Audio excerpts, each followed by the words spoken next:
वाल्मीकि रामायण के अयोध्या कांड में पिछले बार 64 64 सर्ग तक किया था, थोड़ा बाकी था, जिसमें दशरथ कौशल्या को अपनी बचपन की एक कहानी सुना रहे हैं, जो उनके साथ गलती से जो उन्होंने प्रैंक करते हुए गलती से हो गया। और वो तपस्वी कुमार को अपने जो शब्दभेदी बाण को ट्राई करते करते करने के समय तो एक तपस्वी कुमार का देहांत हो गया, डेथ हो गया। और वो उस तपस्वी कुमार के जो अंधे माँ बाप हैं, उनको दशरथ ला करके अपने मरे हुए बेटे के पास पहुंचाते हैं। दोनों माँ बाप उसको देख, उनको छू करके खूब रोते हैं, बिलखते हैं। और बाद में दशरथ जी से रिक्वेस्ट करते हैं कि आप इनके फ्यूनरल के लिए, क्रिमेशन के लिए अरेंजमेंट करा दीजिए। तो क्रिमेशन की अरेंजमेंट होती है, तपस्वी कुमार को जलाया जाता है।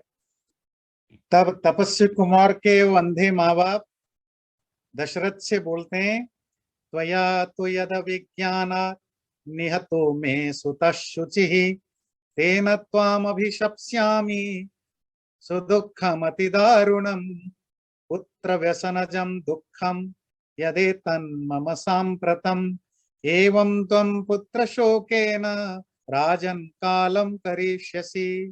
हे राजकुमार दशरथ, ये जो आपने अनजाने में मेरे इस प्यारे इनोसेंट बेटे को मार डाला, जिसके कारण मैं तुम्हें अभिशाप देता हूं कि तुम भी जैसे आज मैं अपनी बेटे के मरने के दुख से तड़प रहा हूं इस बुढ़ापा में, तुम भी हे राजन अपनी बेटे के बिना तरस करके मरोगे।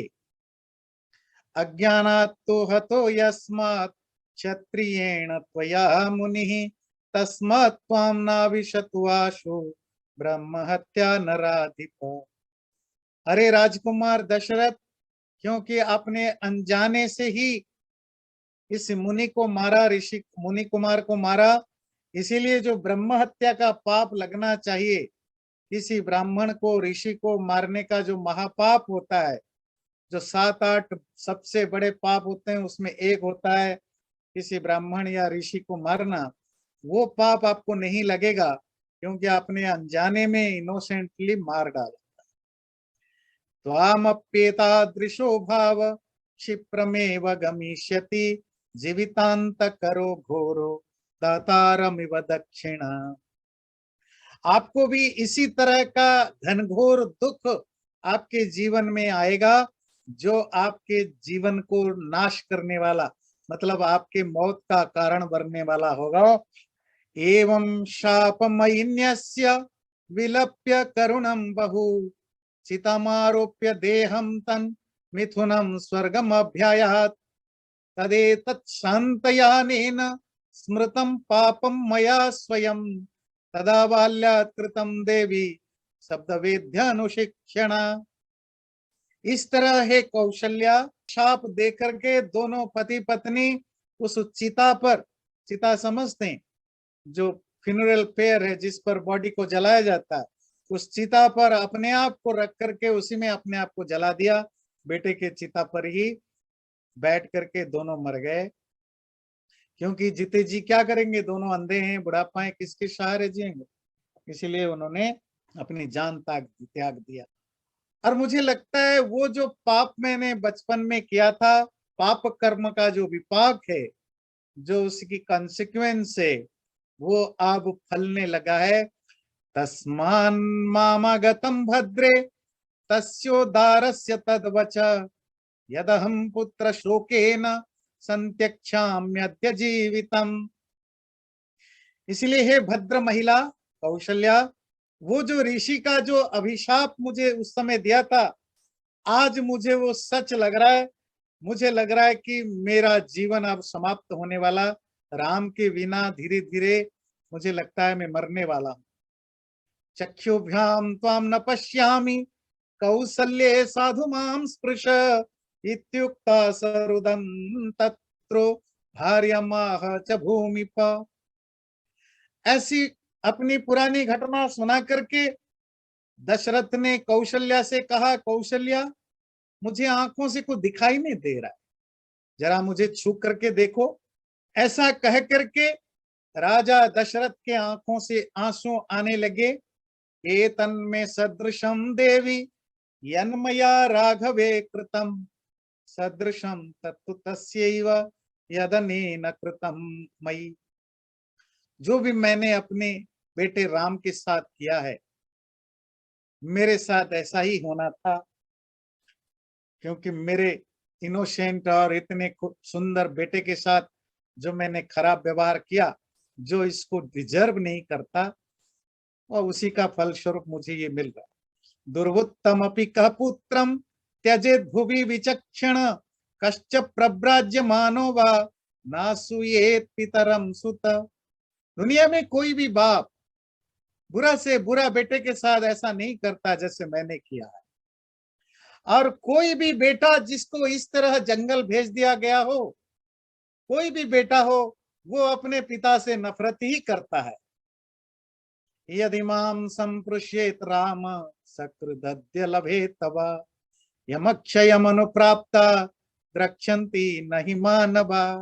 काश मेरे मरने से पहले, यमराज मुझे उठा लेने से पहले राम एक बार मुझे छू ले। क्यों? क्योंकि जब जो यम के पास चला जाता है, फिर दोबारा वो किसी रिलेशनशिप को नहीं जान पाता है, ना समझ पाता है, ना निभा पाता है। पिछले बार बात कर रहे थे ना उपनिषद में, एक बार आप मर गए, कौन किसका रिलेशनशिप है? रिलेशनशिप किसका है? ना शरीर का, ना आत्मा का। वो तो एक कॉम्बिनेशन था, वो कॉम्बिनेशन टूट गया। अब किसका रिलेशनशिप है? आत्मा का कोई रिलेशनशिप होता नहीं। शरीर तो जड़ है, उसका क्या रिलेशनशिप होगा? जो दोनों के कॉम्बिनेशन के साथ जिससे तुम जुड़े हुए थे, वो तो सेपरेट हो गया, तो अब क्या रिश्ता रहेगा? इसीलिए मेरे जीते जी राम अगर एक बार आ जाए तो मैं इसको देख लूं, छू लूं, मरने के बाद तो फिर कोई रिलेशनशिप बसता नहीं। चक्षुषा त्वं न पश्यामि स्मृतिर्मम विलुप्यते। कौशल्या, अब मैं तुम्हें आंखों से देख नहीं पा रहा, मुझे लग रहा है मेरी स्मृति, मेरी मेमोरी धीरे धीरे कम होती जा रही। दूता वैवस्वतस्येते कौसल्ये त्वरयन्ति माम्। ऐसा लग रहा है मानो यमराज के दूत मुझे धीरे धीरे खींचने लगे हैं। अतस्तु किम दुःखतरम यदहम जीवितक्षये नहीं पश्यामि धर्मज्ञम रामम सत्य पराक्रमम। इससे और क्या दुख होगा कि जब मैं मर रहा हूं तब मैं राम को देख नहीं पा रहा। और वो राम कैसा है? धर्मज्ञ, जो धर्म को ठीक ठीक जानता है, सत्य पराक्रम, सत्य या ट्रुथ जिसकी स्ट्रेंथ है, ऐसे सच्चे और धर्माचारी राम को मैं मरते समय देख नहीं पा रहा हूं। इससे बड़ा दुख क्या होगा? अच्छा, ये जो 66 श्लोक में ये समझ में आया ना कि मुझे लगता है जैसे यमराज के दूत मुझे खींच रहे हैं, इसका क्या भाव है? क्या आपको लगता है सचमुच ऐसा फील होता है कोई यमराज का दूत आप खींच रहे हैं? ये कहने का भाव है, जब आपके शरीर से, जब आप खुद समझ जाओ कि आप अब मरने जा रहे हो, थोड़ी देर में आपकी बॉडी धीरे धीरे, बॉडी के अंदर की पार्ट धीरे धीरे सेंसलेस होते जा रहे हैं, आपकी इंद्रियां सेंसेस होते जा रहे हैं, तो जो मरने वाला व्यक्ति वो जान पाता है कि अब मैं जा रहा। उसी समय का वर्णन अलंकारिक भाषा में थोड़ा एनालॉजिकल वे में बताते हैं कि मानो यमराज के दूत मुझे खींच रहे हैं, मतलब मेरे अंदर की जो बॉडी पार्ट्स हैं वो धीरे धीरे धीरे धीरे इनएक्टिव होते जा रहे हैं। तस्या दर्शनज शोकसुतस्या प्रतिकर्मण उच्छोषयति मे प्राणान् वारिस्तोकमिवा तपः न ते मनुष्य देवास्ते ये चारु शुभ कुंडलम मुखम द्रक्षन्ति रामस्य वर्षे पंचदशे पुनः। राम के बिना मेरा दुख ये मरते समय वैसे ही बढ़ रहा है जैसे किसी छोटे से पानी के तालाब में गर्म के कारण सब कुछ सूख जाता है, इसी तरह मेरा लाइफ भी धीरे धीरे सूखता जा रहा है राम के बिना। मैं तो अब रहूंगा नहीं। 14 साल के बाद जब 15वां साल शुरू होगा, जब 15th ईयर शुरू होगा, बहुत सारे लोग वो उस राम को वापस आते हुए दिखेंगे जिसके ईयर रिंग्स लटकते होंगे। ईयर रिंग्स मतलब प्राचीन काल में लड़के लोग पहनते थे ना, ईयर रिंग्स पहनते थे, खास करके जो बड़े लोग होते थे, राजा के बच्चे या जमींदार, वो सब पहना करते थे। ये जस्ट एक आभूषण है। पद्मपत्रे क्षणं शुभ्रु सुदंष्ट्रं चारुनासिकं धन्या द्रक्ष्यन्ति रामस्य ताराधिप निभम मुखम। वो लोग 15वें साल में देखेंगे, बड़े बड़े आंख वाले, सुंदर दांत वाले, सुंदर नाक वाले मेरे बेटे राम को वैसे ही देखेंगे जैसे चांदनी रात में खूबसूरत चांद को देखते हैं। सदृशम शारदेस्यन्दोः उल्लस्य कमलस्य च सुगंधि मम नाथस्य धन्या द्रक्ष्यन्ति तन्मुखम। वो लोग भाग्यवान है, फॉर्चुनेट है, जो मेरे बेटा को, जो कि चांदनी रात के चांद के समान खिलते हुए कमल के समान सुंदर है, उसको देखेंगे। कौसल्य चित्त मोहेन हृदयं सीदति मे वेदयेन च संयुक्तान शब्द स्पर्श रसनाहम। वनवास से आने के बाद राम को सब देखेंगे, पूरी अयोध्या, मैं नहीं देख पाऊंगा। कौशल्या, मुझे लग रहा है धीरे धीरे मेरे अंदर डिल्यूजन बढ़ता जा रहा है, मेरे सेंसेस काम नहीं कर रहे हैं, मेरा हार्ट जो है धीरे धीरे सिंक होता जा रहा है। मुझे छूने का, सूंघने का, किसी भी सेंसुअल जो फील है वो अब नहीं हो पा रहा है। चित्तनाशा विपद्यन्ते सर्वाण्येन्द्रियाणि में क्षीण स्नेहस्य दीपस्य संसक्ता रश्मयो यथा। जैसे किसी दिया में तेल कम हो जाता है ना, दिया जानते हैं ना, है ना, क्लेला, जब उसमें स्नेह के तेल जब क्षीण हो जाता है, कम हो जाता है, तो उसकी जो लाइट है, जो उसकी जो प्रकाश है, वो कम होता जाता है, कम होता जाता है। इसी तरह मुझे फील हो रहा है कि मेरा धीरे धीरे चित्त, जो कॉन्शसनेस है, वो कम होता जा रहा है, जिसके कारण मेरी सारी इंद्रियां, जो सेंसेस है, वो धीरे धीरे एग्जॉस्टेड होते जा रहे हैं, वो अपना काम करना बंद करते जा रहे हैं। अयमात्म भव शोको मामानाथमचेतसम संसादयति वेगेन यथा कूलम नदीरयः। ये जो मेरे सेल्फ क्रिएटेड ग्रीफ है, मेरे द्वारा पैदा किया गया मेरे जीवन का जो दुख है, वो रैपिडली, बहुत तेज गति से मुझे बर्बाद करता जा रहा है, मारता जा रहा है। मेरा दुख जैसे किसी नदी में जो बहुत स्ट्रांग करंट वाला पानी जैसे नदी के किनारे को खाता जाता है, तोड़ता जाता है, ऐसे मेरे द्वारा क्रिएट किया गया जो दुख, जो शोक है, वो मेरे जीवन को खाता जा रहा है, खाता जा रहा है। हा राघव महाबाहु, हा ममायासनाशन, हा पितृ प्रिय में नाथ, हाद्य क्वासी गतसुत, हा कौसल्य नशिष्यामि, हा सुमित्रे तपस्विनी, हा नृशंसे ममा मित्रे कैकेयी कुलपांसिनी। हाँ, मतलब जब आप संस्कृत में जो दुख बहुत होता है, जैसे हिंदी में कहते हैं हाय, है ना, हाय हाय, कि हे रघु, हे राम, अपने पिता का सबसे प्यारा, आज तुम कहाँ हो, कहाँ चले गए। हे कौशल्या, मैं मर रहा हूं। सुमित्रा कहाँ हो, मैं मर रहा हूं। हे मेरी दुश्मन, मुझे बर्बाद करने वाली कैकेयी, तुम कहाँ हो, मैं मर रहा हूं। इति रामस्य मातुश्च सुमित्रायाश्च सन्निधौ राजा दशरथ शोचत जीवितांतमुपागमत। इस तरह राम की मां कौशल्या और सुमित्रा में के बगल में राजा दशरथ ऐसे सोचते हुए आवाज बोलते बोलते धीरे धीरे वहां बेहोश हो गए।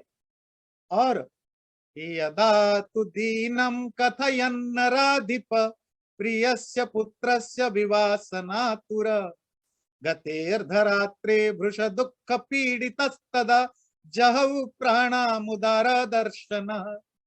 इस तरह बेचारगी के साथ अपने प्यारे बेटे राम के एब्सेंस में राजा दशरथ आधी रात को बहुत ज्यादा दुख से पीड़ित होकर के अपने प्राण को त्याग दिया। जब दशरथ दशरथ जी आधी रात को उनका देहांत हुआ, बगल में कौशल्या थी, सुमित्रा थी। कौशल्या और क्योंकि बहुत ज्यादा एग्जॉस्टेड थी, वो भी सो गई थी, बगल में सुमित्रा भी सो गई थी। किसी को पता नहीं चला कि दशरथ जी इस तरह धीरे धीरे धीरे धीरे धीरे आधी रात को उनका डेथ हो चुका है। अब सुबह होता है अगले चैप्टर में, अगले सर्ग में, 65वें सर्ग में सुबह होता है। सुबह होने पर जैसे कि जो भी राजभवन में जो लोग काम करने वाले लोग हैं, सब अपने अपनी ड्यूटी निभाने आ गए। राजभवन में एक काम करने वाले होते हैं, उनको कहते हैं स्तुतिकार। तो वो सुबह होने से पहले ही, राजा को उठाने से पहले, वो चारों तरफ राजा की प्रशंसा करते रहते हैं। वो कि आप हमारे महाराज कितने महान हैं, उनको ग्लोरीफाई करते रहते हैं। और ये प्रोफेशनल ग्लोरीफायर होते हैं, है ना। उसी ग्लोरिफिकेशन को सुनते हुए राजा लोग उठा करते हैं। तो वो भी सब आ गए। राजा के जो अटेंडेंट्स थे, जिनको नहाने के लिए पानी भरना था, चंदन पीसना था, चंदन पीसते क्योंकि वो पानी में मिलाते हैं, सुगंधित है ना, फ्रेग्रेंट जल बना पानी बनाना होता है। तो राजा को नहाने के लिए, कपड़े पहनने के लिए, राजा के घर क्लीन करने के लिए, राजा की ग्लोरीफाई करने के लिए, जो भी जिस तरह के भी कर्मचारी राजा के उठने से पहले आ जाना चाहिए, वो सब उठ करके आ चुके हैं। अभी सूरज उगा नहीं है और सब अपने अपने काम करके रेडी हैं, वेट कर रहे हैं कि महाराज दशरथ उठेंगे, आएंगे। जो उनका टाइम है वो बीत चुका है, उषा काल, मतलब जिसको आप 3-4 बजे का टाइम मानते हैं, ब्राह्म मुहूर्त, वो बीत चुका है। राजा आज उठ नहीं रहे, धीरे धीरे 2-3 घंटे बीत चुका है, सूर्योदय हो गया, मतलब सूरज उग गया, अभी भी राजा नहीं उठ रहे। तो धीरे धीरे लोग सोचने लगे क्या हो गया राजा दशरथ, अभी उठे क्यों नहीं। तब हम देखते हैं, ततः सूर्योदयम यावत् सर्वं परिसमुत्सुकं तस्थावनमुपसंप्राप्तम किम स्विद उपशंकितम। जब सूर्योदय हो गया, मतलब सूरज जब उग गया, तो जो उनके अटेंडेंट थे उनको चिंता होने लगी, डाउट्स होने लगा, क्या हो गया महाराज अभी तक उठे क्यों नहीं, आ क्यों नहीं रहे। अब राजा के बेडरूम में तो कोई जा नहीं सकता, पर कुछ स्त्रियां होती थी जो मेड सर्वेंट्स होती थी, जो लेडी मेड्स होती थी, जिनको ये परमिशन था कि सुबह सुबह राजा के रूम में जाएंगे, राजा को अगर नहीं उठा हो तो उठाएंगे, अगर उठ गए तो उनका बेड वगैरह सब ठीक करेंगे। जैसे होते हैं ना, आप होटल वगैरह में जाते हैं, है ना, तो वो जो इस तरह जो मेड्स होते हैं, उनको ये परमिशन था कि वो राजा के महल में जो बेडरूम के अंदर जा सकते हैं, अनरेस्ट्रिक्टेड मूवमेंट उनका होता था। तो ऐसे जो स्त्रियां, मतलब मेड्स हैं, वो अंदर गए राजा को उठाने के लिए, और राजा को आवाज देकर उठाया तो राजा उठ नहीं रहे। तब फिर उन्होंने बहुत कंट्रोल्ड वे में, क्योंकि महाराज है, तो उनके शरीर को धीरे से उन्होंने टच किया, उनकी बेड को टच किया कि थोड़ा हिलाने के लिए, उठाने के लिए, भाई महाराज है, बहुत जोर से तो नहीं कर सकता। जब उन्होंने उनकी बेड को छुआ, महाराज दशरथ के शरीर पर हाथ रखा कि उनको उठाने के लिए, हिलाने के लिए, उनको ये लगा कि उनके अंदर अब लाइफ का कोई सिम्टम नहीं दिख रहा है। और वो जो स्त्रियां हैं, ता स्त्रिय स्वप्नशीलज्ञ चेष्टा संचलनादिषु तावेपथु परिताश्च राज्ञः प्राणेषु शंकितः प्रतिश्रोतस्तृणाम प्रतिश्रोतस्तृणाग्रहणम सदृशम संचकाशिरे। वो जो स्त्रियां बहुत नॉलेजेबल हैं, बहुत एक्सपीरियंस्ड हैं, वो इस सोते समय व्यक्ति का क्या हाव भाव होता है, जब वो ड्रीम स्टेट में होता है तो उसकी बॉडी लैंग्वेज क्या होता है, जब जगा हुआ होता है तो उसकी बॉडी लैंग्वेज क्या होता है, तो ये सब चीजें उनको पता होता है। एक तो वो ट्रेंड होते हैं, और दूसरा क्योंकि 10, 20, 40 कितने सालों से काम करते रहते हैं सेम काम, तो उनको ये आइडियाज रहता है कि महाराज या महारानी सोए हुए हैं कि आधी नींद में है कि जगे हुए हैं कि किस अवस्था में उनकी शारीरिक हाव भाव से वो समझ जाते हैं। अंदर से तो उनको ये समझ में आ गया कि राजा जीवित जिंदा नहीं है, पर राजा जिंदा नहीं है ये मानना और बोलना इट्स नॉट इजी थिंग। वो तो बेचारे नौकर चाकर है। उनके हाथ पैर कांपने लगे। विपथु परिताश्च अथ संदेह मानानां स्त्रीणां दृष्ट्वा च पार्थिवं यत्तदा शंकितं पापं तस्य जज्ञे विनिश्चय। जब इन महिलाओं के अंदर ये अप्रहेंशन होने लगा, ये डाउट्स होने लगा कि राजा जीवित नहीं है, टू मेक श्योर उन्होंने अच्छी तरह राजा को क्लोजली देखा। Now they are very much certain कि राजा अब जीवित नहीं है, राजा दशरथ अब जिंदा नहीं है। कौशल्या च सुमित्रा च पुत्र शोक पराजिते प्रसुप्ते न प्रबुध्येते यथा काल समन्विते। आपके मन में ये क्यूरियोसिटी होगी, जिज्ञासा होगी, वहां कौशल्या थी, सुमित्रा थी, वो कहाँ गए? राजा तो उनको सुना रहे थे। राजा सुनाते सुनाते कब कौशल्या सो गई है, सुमित्रा सो गई है। अब राजा खुद ही खुद अपने आप बोलते रहते थे। कौशल्या दुख के कारण एग्जॉस्टेड है और सुमित्रा दोनों पुत्र दुख के कारण थके हुए सो गए थे और अभी तक उठे नहीं है। निष्प्रभा च विवरणा च सन्ना शोके न सन्नता न व्यराजत कौशल्या तारेवती मुरावृता। कौशल्या पूरी तरह डल, उसकी जो तेज है, प्रकाश है, वो फेडेड है। उसकी शरीर भी बिल्कुल वैसे ढीले ढाले पड़े हुए हैं, कोई तेज नहीं है। क्यों? पुत्र के वियोग के कारण। कौशल्यानंतरम राज्ञ सुमित्रा तदनंतरम न स्म विभ्राजते देवी शोकाश्रु लुलितानना। दशरथ सोए हुए हैं, दशरथ के बगल में कौशल्या लेटी हुई है, कौशल्या के बगल में सुमित्रा लेटी हुई है और दोनों कौशल्या और सुमित्रा उनके के आंखों के आंसू सूखे हुए हैं, मतलब सोने से पहले काफी रोए हैं, तो रो रो करके इतने एग्जॉस्टेड हो गए हैं कि दोनों वहीं सो चुके हैं। तो इस तरह वो जो काम करने वाली जो महिलाएं हैं, तो वो समझ गए कि ये दोनों देवी महारानी दोनों थके हुए सो गए हैं और महाराज सोते सोते उनका प्राण निकल गया है। जो काम करने वाली महिलाओं ने मेक श्योर कर लिया कि 100%, 100% राजा दशरथ मर चुके हैं, तब वो जोर जोर से चिल्ला चिल्ला करके रोने लगे और उनके ये रोना सुन करके कौशल्या और सुमित्रा नींद से उठ गए। उठने के बाद उन्होंने राजा को देखा, छुआ, और जब देखा छुआ कि राजा अब जीवित नहीं है, हा नाथेति परिकृष्य पेततुर धरणी तले, दोनों कौशल्या और सुमित्रा हे नाथ, नाथ मतलब स्वामी, हे स्वामी बोल करके जमीन पर ही गिर गए। सा कौशलेन्द्र दुहिता वेष्टमाना मही तले न बभ्राज रजोध्वस्ता तारेव गगनाच्युता। कौशल राज की कन्या कौशल्या जमीन पर गिर गई और जमीन की धूल से उसकी शरीर धूसरित हो गई है, मानो कोई आकाश से कोई तारा, स्टार टूट के जमीन पर गिर गई हो। उसका नाम, उनका नाम कौशल्या क्यों है? क्योंकि कौशल देश की लड़की है।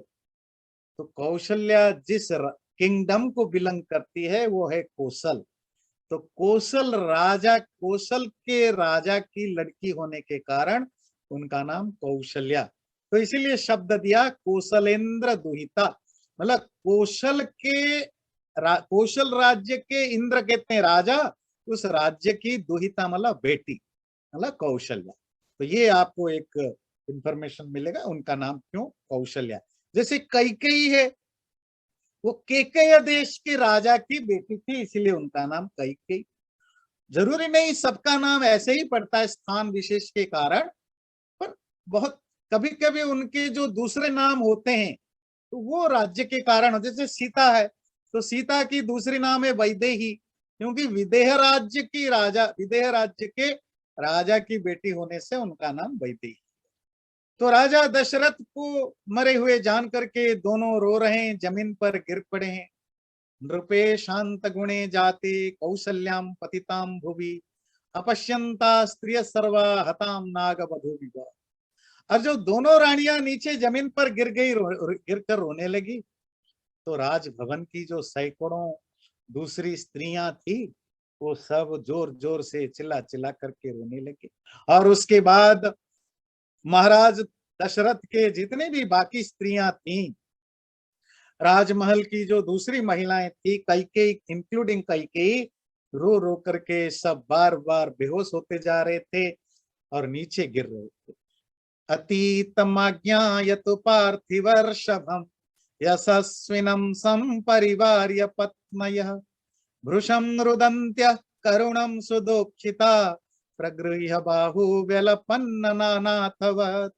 राजा दशरथ जो कि अयोध्या के राजा, उनके चले जाने पर उनकी पत्नियां एक दूसरे को पकड़ करके, एक दूसरे की हाथ पकड़ के जोर जोर से ऐसे रो रहे थे जैसे कोई अनाथ हो गया हो। तमग्निमिव संक्षांत मंबुहीनमिवार्णवम् हत प्रभमिवादित्यम स्वर्गस्थं प्रेक्ष्य पार्थिवम् कौशल्या वाष्पूर्णाक्षी विविधां शोककर्षिता उपगृह्य शिरोय राज्ञ कैकेयीं प्रत्यभाषत।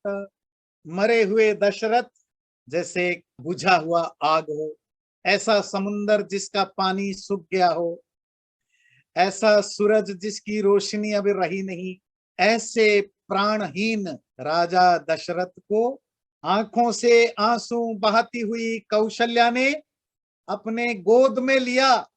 दशरथ के शरीर को लेकर के कैकेयी को देख करके बोला, सकामा भव कैकेयी हुंक्ष्य राज्यमकंटकम त्यक्त्वा राजानम एकाग्रा नृशंस दुष्टचारिणी। हे कैकेयी, दुष्ट आचरण वाली, क्रूर स्वभाव वाली, क्रूएल नेचर वाली, अब पूरे राज्य को एंजॉय करो, अब कोई तुम्हारा दुश्मन नहीं बचा, अब बिना कांटे के राज्य को भोगो। विहाय माम गतो राम भर्ता च स्वर्गतो मम। अब क्या है, मेरा बेटा मुझे छोड़ करके जंगल चला गया, मेरा पति स्वर्ग चले गए, मतलब उनका डेथ हो गया। विपथे सार्थहीनेव नाहम जीवितुम उत्सहे। मेरी तो ऐसी हालत है मानो मैं कोई गलत रास्ते पर, भटकते हुए रास्ते पर सहायहीन हो गया, हेल्पलेस। कभी कभी आप गलत रास्ते में भटक जाते हैं ना, और ऐसे रास्ते में पहुंच गए जहां आप हेल्पलेस हो, कभी भी आप मर सकते हो, कोई जंगली जानवर खा सकता है, कोई डाकू अटैक कर सकता है। मैं अभी उसी हालत में हूं, अब मैं जिंदा रहना नहीं चाहता। भर्तारम तम परित्यज्य का स्त्री दैवतमात्मना इच्छे जीवितुम अन्यत्र कैकेय्यास्त्यक्त धर्मण। कैकेयी, अब मैं पति के बिना क्या जिंदा रहूंगी, क्या करूंगी। हाँ, तुम्हारी जैसी जो स्त्रियां होती है जिनके पास धर्म नाम का कोई चीज नहीं, पुण्य नाम का कोई चीज नहीं, एथिक्स वैल्यूज नाम का कोई चीज नहीं, वो एंजॉय कर सकते हैं। तो मेरे लाइफ में और क्या बचा है। न लोब्धो बुध्यते दोषान किं पाकमिव भक्षयन् कुब्जा निमित्तम कैकेय्या राघवाणाम कुलम हतम। तुमने तो उस कुब्बड़ जो हंचबैक मंथरा के कहने पर पूरा रघुकुल को उजाड़ दिया। जैसे कोई लालची व्यक्ति, भूखा लालची व्यक्ति किसी जहरीले फल को बिना उसकी दोष को जाने खा जाता है और आखिर में मर जाता है, तुम ऐसे किसी बेवकूफ भूखे व्यक्ति के तरह मंथरा के कहने पर ऐसा काम किया जो अपना घर ही उजड़ गया। अब इस रघुकुल में कोई बचा ही नहीं। कैकेयी, तुमने सिर्फ राम को जंगल नहीं भेजा, देखो किस किस का तुमने नुकसान नहीं किया। तुमने राम को जंगल भेजा बिना मतलब का, दशरथ मारे गए। और जनक को जब पता चलेगा कि उनकी प्यारी बेटी बिना कारण राम के साथ बन गया है, वो भी क्या जिंदा रहेंगे? उनको भी कितना दुख होगा। समामनाथम विधवाम नाद्य जानाति धार्मिक, राम कमल पत्राक्ष जीवन नाशमितो गता। राम को अभी पता नहीं है कि मैं उसकी मां अनाथ हो चुकी हूं, उसकी मेरा पति मर चुका है, मैं विधवा हो चुका हूं। जब उसको पता चलेगा कि मेरी ये हालत है, उसका पिता जिंदा नहीं है, उसकी माँ विधवा हो चुकी है, ऑर्फन हो चुकी है, तो वो कैसे जिएगा? विदेहराजस्य सुता तथा सीता तपस्विनी, दुःखस्यानुचितं दुःखम वने पर्युद्विजिष्यति। विदेहराज, अभी अभी शब्द बोला ना, वैदेही। विदेह राज्य के राजा जनक जी की बेटी सीता बड़ी इनोसेंट है, बड़ी प्यारी है, सुकुमारी है। कैसे वो जंगल की जो हार्डशिप है, जो उसके लिए वर्ती नहीं है, ऐसे हार्डशिप को वो सह रही होगी, कितने दुख कष्ट में रह रही होगी, वो भी तुम्हारे कारण। तुमने सिर्फ राम को कष्ट नहीं दिया, तुमने सीता को भी कष्ट दिया, मुझे भी दिया, दशरथ को दिया, जनक को दिया, और किस किस को देखो। नदताम भीम घोषणाम निशाशु मृग पक्षिणाम, निशम्य नूनम संत्रस्ता राघवम संश्रयिष्यति, वृद्धश्चैवाल्पपुत्रश्च वैदेही मनुचिन्तयन्, सोऽपि शोक समाविष्टो ननो त्यक्षति जीवितम। ये बेचारी सुकुमारी प्यारी सी सीता ये जंगली जानवरों के आवाज सुन के घबराती होगी, जंगल की डरावने चीजों को देख करके राम के पास भागती होगी होगी बचाने के लिए। और उसके पिता वृद्ध है, बुजुर्ग हो चुके हैं वो भी। वो वैदेही के बारे में जब जानेंगे, सोच सोच करके दुखी हो करके, ननु त्यक्षति जीवितम, वो भी अपना जान दे देंगे, क्योंकि सीता उनके लिए बड़ी प्यारी थी। साह मध्यैव दिष्टान्तम गमिष्यामि पतिव्रता, इदम शरीरम आलंघ्य प्रवेक्ष्यामि हुताशनम। और मैं पतिव्रता हूं, अपनी पति की सच्ची पत्नी हूं, मैं भी अपनी जान दे दूंगी। आज जब दशरथ का चिता जलेगा, चिता समझते हैं ना, जो फ्यूनरल पेयर होता है, उसमें भी मैं अपने आप को जला दूंगी। ताम ततः संपरिष्वज्य विलपन्तीं तपस्विनीं, व्यपनीय सुदुःखार्तां कौशल्यां व्यवहारिका, तैलद्रोण्यामथामात्य संवेश्य जगति पतिं, राज्ञः सर्वाण्यादिष्टाश्चक्रु कर्माण्यनंतरम। तब जब कौशल्या ऐसे करके रो रही थी दशरथ की शरीर को अपने गोद में रख करके, तो वहां जो भी उनके अटेंडेंट थे, जो नौकर चाकर थे, उन्होंने कौशल्या को बड़े मुश्किल से वहां से हटाया, दशरथ जी को उनसे अलग किया, कौशल्या को दूर जगह ले गए। और दशरथ का अंतिम संस्कार, लास्ट राइट अभी हो नहीं सकता। क्यों? दशरथ का कोई बेटा यहाँ नहीं, कोई बच्चा यहाँ नहीं। तो जो उनके अमात्य थे, अमात्य मतलब जो मिनिस्टर्स थे, तो दशरथ की बॉडी को प्रिजर्व करने की जरूरत है।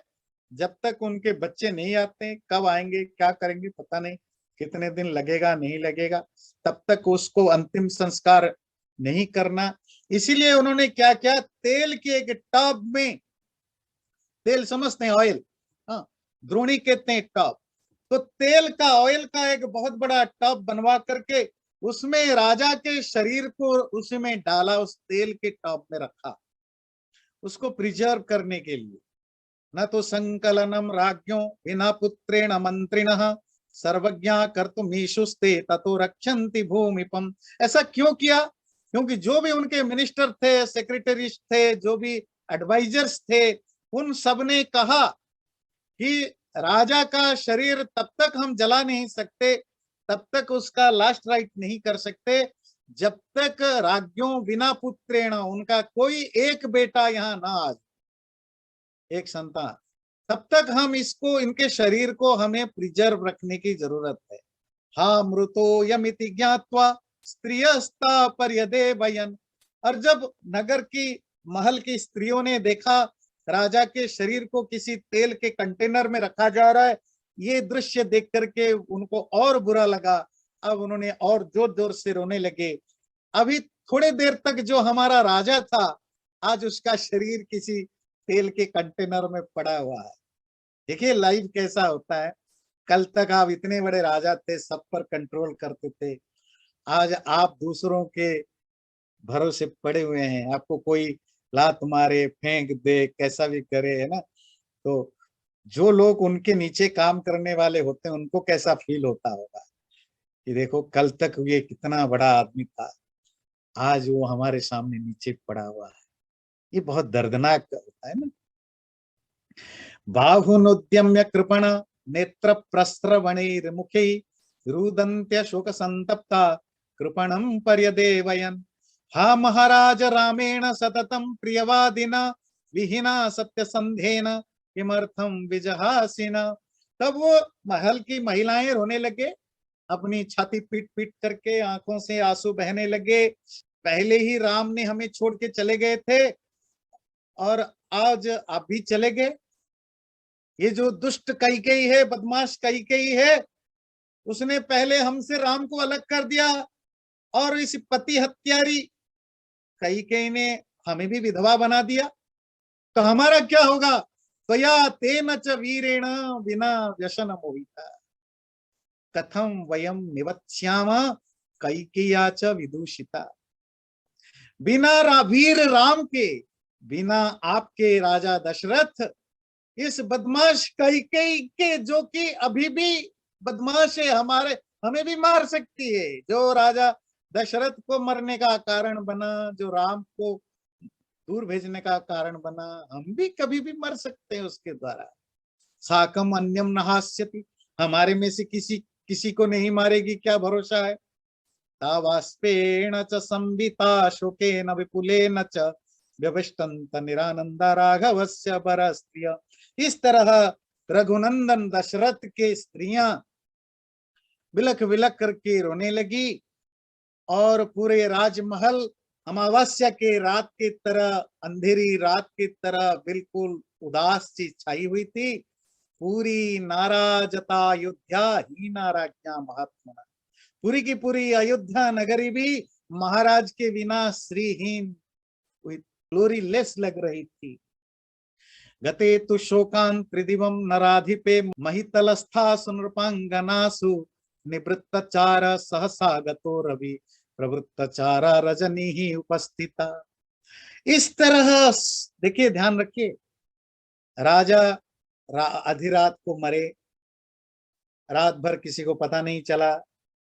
सुबह हुआ, धीरे धीरे धीरे धीरे काम करने वालों को पता चला, रानियों को पता चला, बाकी लोग इकट्ठा हुए। राजा के शरीर के लिए तेल का कंटेनर मंगाया गया, उसके अंदर डाला गया।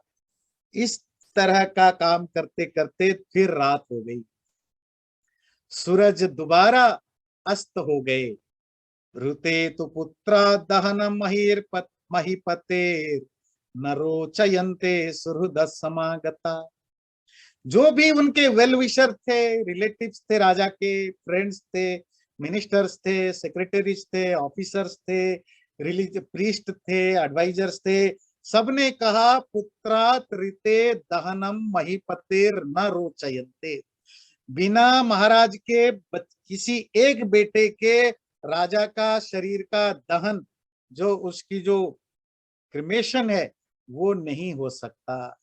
और इस तरह उन्होंने शरीर को प्रिजर्व किया और रात हो गई। तब गत प्रभाद्यौरिव भास्करम विना गपेत नक्षत्र गणे वशर्वरी पुरी बभासे रहिता महात्मना न चास्त्र कंठा कुल मार्ग चत्वरा।